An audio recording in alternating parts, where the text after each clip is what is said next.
Vrei să schimbi aspectul ușilor fără să le înlocuiești? Urmărește acest video și vei vedea cum am făcut. Am demontat ușa pentru a fi mai ușor să lucrez la ea. Ca totul să iasă foarte bine, am demontat cele 3 balamale care au fost fixate în această zonă.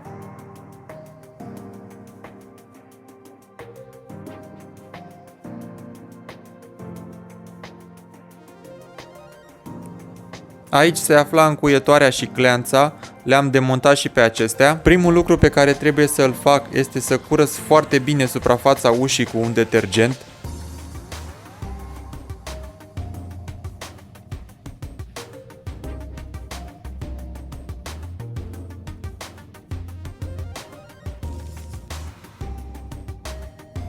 Materialul folosit pentru a schimba aspectul ușii este acest autocolant cu o nuanță de lemn și de culoare gri.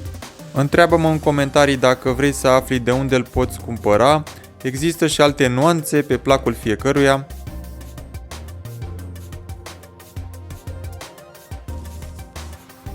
Încep colantarea din partea de sus a ușii.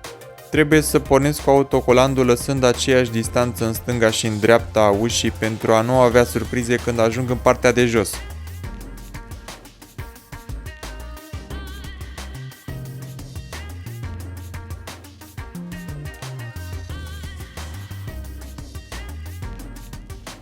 Folosesc raclete pentru a-l întinde. Secretul este să îl țin întins și să îl derulez câte puțin.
Nu-l lipesc până la final deocamdată, îl las așa să iasă aerul de pe acele forme ale ușii.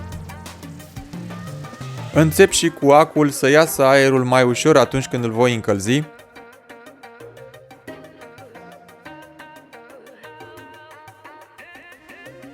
Cu racleta și feonul încep să încălzesc în zona formei și să apăs ușor pentru a se lipi.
După ce am terminat de făcut forma, întind până jos autocolantul, îl voi aranja și pe părțile laterale.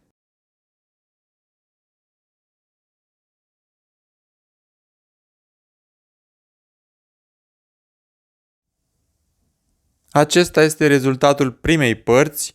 Urmează să fac și ferestrele.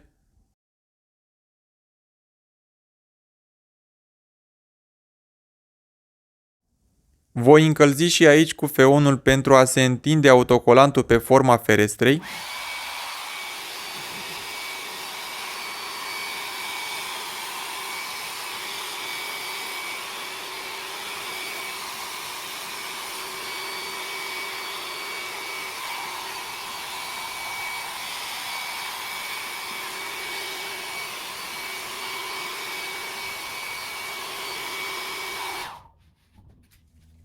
Folosesc un cutter să tai autocolantul pe mijlocul ferestrei pentru a se mula după formă. Atenție ca tăietura să fie cât mai precisă pentru a avea un rezultat de excepție. Continui să încălzesc cu feonul și să întind autocolantul.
Prima formă a ferestrei este gata, voi continua și cu celelalte două.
Acesta este rezultatul final al unei fețe a ușii, pe cealaltă parte se face identic ca pe aceasta. Dacă îți place cum a ieșit, nu uita să dai un like.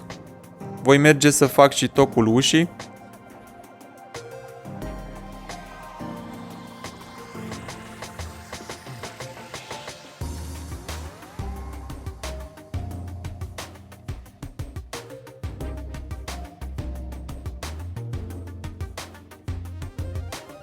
Acum colantez și tocul ușii, îl voi face din două părți, partea din față și partea din spate.